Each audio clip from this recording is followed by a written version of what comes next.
L'idée de ça, au bout du compte, c'est l'autonomie des individus. Hein? Tout à fait. Et le droit Puis à une c'est vie ce qui meilleure. faisait, n'est-ce pas ce qui faisait peur aux autres avant? Ben, les dominants, là, tu sais, ceux qui dominent par la force et la morale, comme tu dis, là. C'est-à-dire, ils avaient peur de l'autonomie des individus. C'est-à-dire que, On voulait pas ça. c'est-à-dire que le problème, c'est dans une société où Dieu mène, et ça vient de Saint-Augustin, entre autres, c'est que l'homme suit la loi de Dieu. Et donc, l'autonomie de l'homme est moins importante que l'autonomie de Dieu dans une société théologique. Donc, c'était inimaginable de penser que l'autonomie de l'homme était supérieure à l'autonomie de Dieu. Ça. À partir de ce qu'on appelle la société des Lumières, avec les philosophes des Lumières dans les années 1750, françaises et écossaises d'ailleurs, parce qu'il y a eu des Lumières des deux côtés.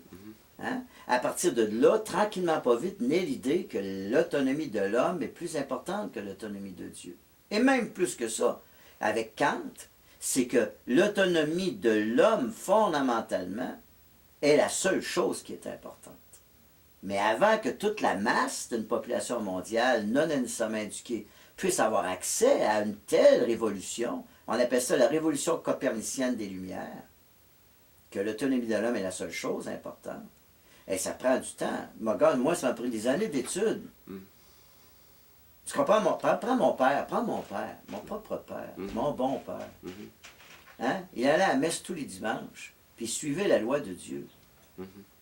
Et pour mon père, il était libre parce qu'il suivait la loi de Dieu. Mais cette société-là est en train de disparaître. L'homme est libre parce qu'il se crée, par son rêve. Il a une vie personnelle œuvre d'art. Quel est ton rêve dans combien de jours? Et sa vie personnelle œuvre d'art permet un pays œuvre d'art. Mais ça, c'est neuf. Ça ne pouvait pas exister avant le 20e siècle. Il faut quand même faire attention parce que, regarde, l'autonomie, il y a des pièges là-dedans. Vois-tu, aujourd'hui, là, si on regarde ce qui se passe dans le monde, là, il y a beaucoup de destruction, de violence et on est en train d'abîmer la beauté du monde de façon qu'on dit irréversible.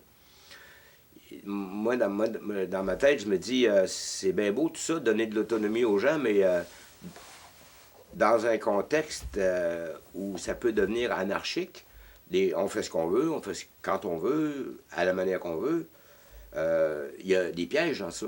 OK.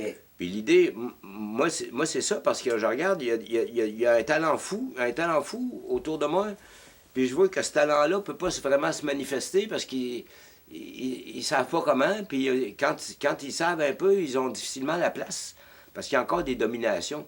L'idée du pays œuvre d'art, c'est de sortir de ça. L'autonomie, oui, mais pour amener mieux avant, hein? Pour amener mieux. Donc, la quatrième question qui dit, oui, mais comment ton rêve prend-il soin de la beauté du monde? C'est ça le défi. Je vais te donner un exemple qui m'est arrivé jeudi soir. Une anecdote. Oui. Jeudi soir, j'étais à Montréal. Je m'en vais dans le métro. Il y a une femme, madame, cinquantaine d'années. Pierrot! Je fais ça, même chaud. Je peux pas m'imaginer que quelqu'un me reconnaît. Tu comprends? J'étais un vieux monsieur, tu comprends? Elle dit, elle me regarde, puis elle dit, tu te rappelles pas, on s'est rencontrés à Sept-Îles il y a quelques années. Fait que j'ai dit, on va s'asseoir au banc. Et elle m'explique. À l'époque, tu es arrivé avec tes 4 questions. Elle dit, moi, j'étais à Sept-Îles. Ben, elle dit, moi, tes 4 questions, ils m'ont inspiré. Elle dit, je suis parti de Sept-Îles à 50 ans. Je suis venu suivre des cours à l'Université de Trois-Rivières en gestion des affaires pour le milieu communautaire. J'ai suivi mon rêve. Elle dit, maintenant, je suis à Moisson, Montréal, en stage, et je m'apprête à suivre mon rêve. Je suis nomade de mon rêve. Vois-tu? Alors, quand elle me parle et que je l'écoute, c'est pas Pierrot le vagabond qui est venu la chercher. C'est les 4 questions. Ouais. Et voici un exemple de quelqu'un qui ne peut pas déraper. Pourquoi? Parce qu'elle, la beauté du monde, les 4 questions lui donnent une boussole impeccable. Ben voilà, c'est ça Et l'histoire. l'idée, c'est que dès que c'est... Parce que la masse critique, c'est un. Dès que cette personne-là, par son action, répond les 4 questions, qui répond les 4 questions, qui répond les 4 questions, à un moment donné, sans s'en apercevoir, à cause du côté rhizomique et viral de la réalité Internet, tu vas avoir plein de gens comme les chandelles d'un gâteau de fête. Ouais. Soudainement, on se demande comment ça se fait. Ça va être comme le mariage gay qui est arrivé, le vote populaire. Soudainement, le pays se redresse. Parce que l'ensemble des vies personnelles œuvres d'art qui prennent soin de la beauté du monde, c'est la masse critique étant 1, et c'est là, d'une façon naturelle, que les choses tranquillement pas vite, c'est comme un bateau qui se rééquilibre sur l'océan et qui fait qu'il y a moins de tempêtes. Donc, j'ai eu la confirmation jeudi soir d'une madame que je connais pas, qui a entendu mes 4 questions, puis qui les a appliquées dans sa vie, puis qui vient me dire « Tu m'as inspiré. » En autonome, en tout cas. En autonome. C'est ça, ouais. Puis regarde, moi, Tu comprends? vu qu'on parle de ça, puis qu'on parle de la masse critique de 1, tu te rappelles, on a parlé l'autre fois de qu'est-ce qui fait qu'un individu a ce qu'il faut en dedans de lui pour changer.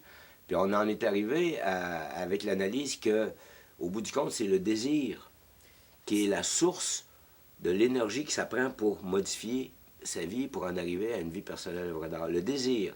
Puis tu m'avais décomposé ça en éléments praticables, le désir. Ben, c'est-à-dire que quand tu m'as parlé du désir qui était si important dans ta vie, parce que nous, tous les matins, au réveil, tu toques, toques, toques à ma porte, tu me fais un café, puis on jase. Ouais. Puis ça faisait plusieurs fois que tu me disais, moi, c'est le désir. Ben, je me suis mis à faire des recherches. Ben, je marche avec le désir, je fonctionne avec ça, moi. Et là, quand on arrive avec Spinoza, là, je me suis mis à chercher parce que... Il a décortiqué ça, Il a lui. décortiqué. Alors, parce que si on était avec Lacan décortique le désir. Il va encore beaucoup plus loin, comme Freud décortique le désir. Mais avec ce qui est fun avec Spinoza, qui est 1675, c'est qu'on part avec le désir comme base. Ouais. Ce qui est fantastique de Spinoza. Qu'est-ce que Spinoza L'être humain nous est dit? habité par des désirs. Oui. N'est-ce pas? Sauf que ce que Spinoza nous dit, fondamentalement, tout être humain a un désir, ou des désirs. Ouais. Dès que le désir prend le chemin de l'imagination, OK, il amène des passions tristes.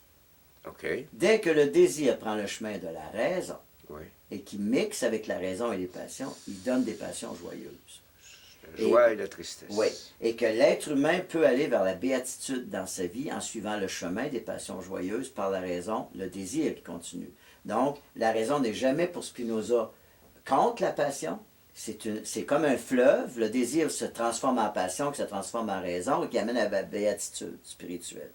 Mais si tu prends le chemin de l'imagination pour Spinoza, donc, pourquoi je te raconte ça? Il y a plusieurs choix dans l'histoire de la pensée. Il y a plusieurs, ce qu'on appelle de synthèse d'outils théoriques à propos du désir. Tu peux prendre le désir selon Freud, le désir selon Lacan, le désir selon Sartre, le désir selon Spinoza, le désir selon Kant. Mais ce qui est opérationnel pour la vie personnelle œuvre d'art, selon mon jugement, en tous ces philosophes que j'ai étudiés, on peut vraiment prendre Spinoza comme étant un bon modèle théorique temporaire, jusqu'à temps qu'on s'en fasse ça. Moi, ce qui m'arrête, là, c'est l'histoire de la joie et de la tristesse. Tout aussi. à fait. Il faut prendre 2 exemples, là, pour que ce soit clair. Ouais. Par exemple, moi, mon désir, c'est de changer le monde. Mais je veux le faire par les armes, parce que je sais que je ne peux pas passer par d'autres chemins, puis je sais que je peux gagner avec ça. Puis pour ça, ça me prend une guerre, une coupe de guerre, pour aller chercher, comme avant, ils faisaient, comme dans le temps de Napoléon, puis tout ça.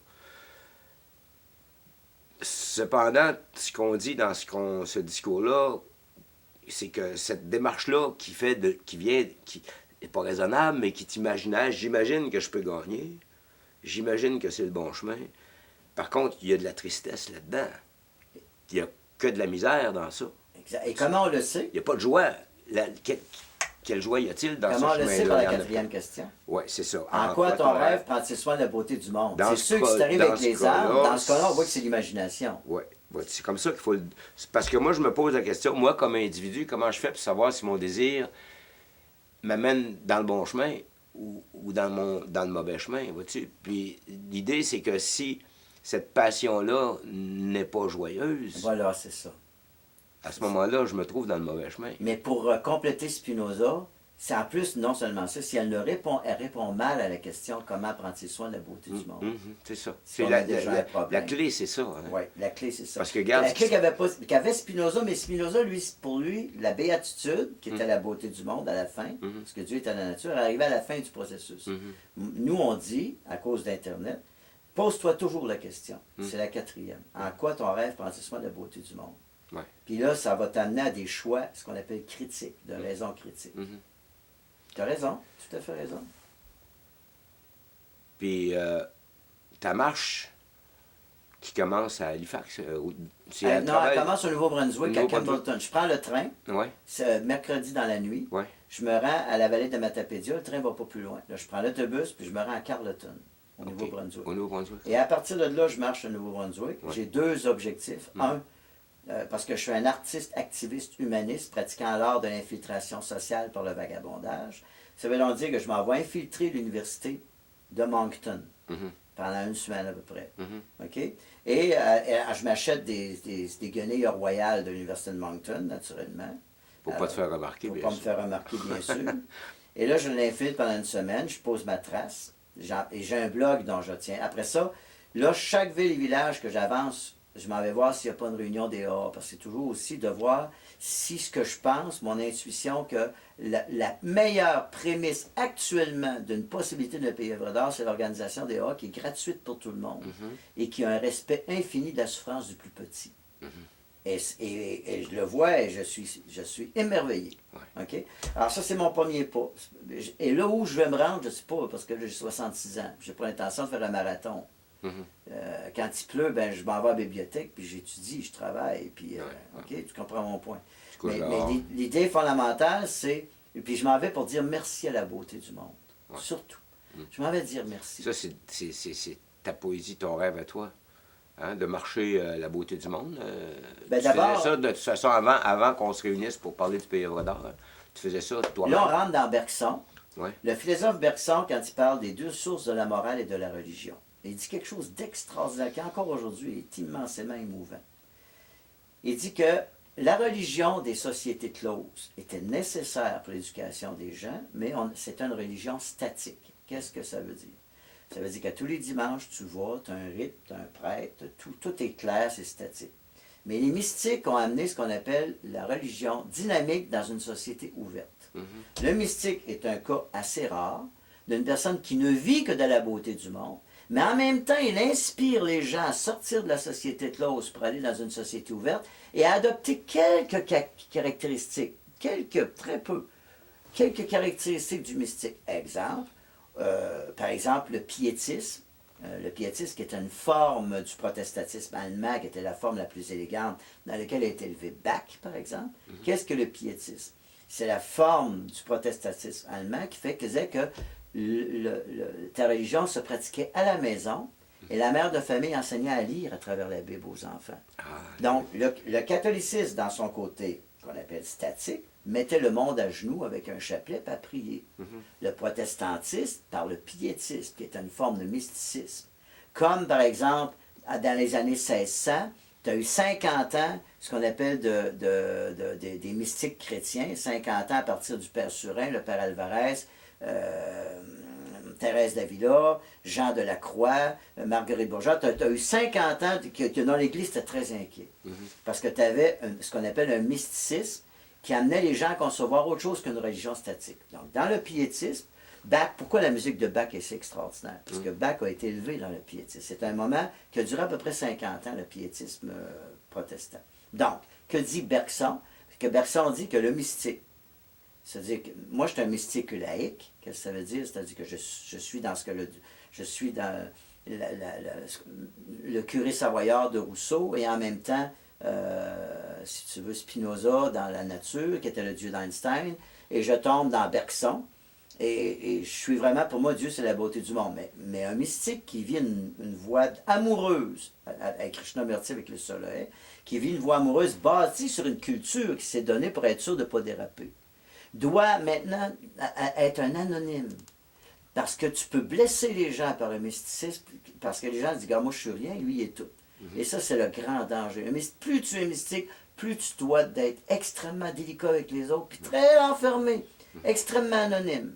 Ce qui est important, c'est la trace après ta mort, qui donne aux gens une chance de penser un peu mieux leur existence. François d'Assise, par exemple, qui était, après la contre-réforme de l'Église catholique, est arrivé François d'Assise.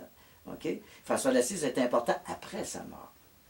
Benoît Labre, 1548, Benoît Labre, qui marchait les routes de l'Italie, quand il est mort sur le parvis de l'Église, le peuple immédiatement a exigé qu'il devienne saint. Et il a été voté saint 2 jours après. C'est le peuple qui est allé dire cet homme-là est un saint.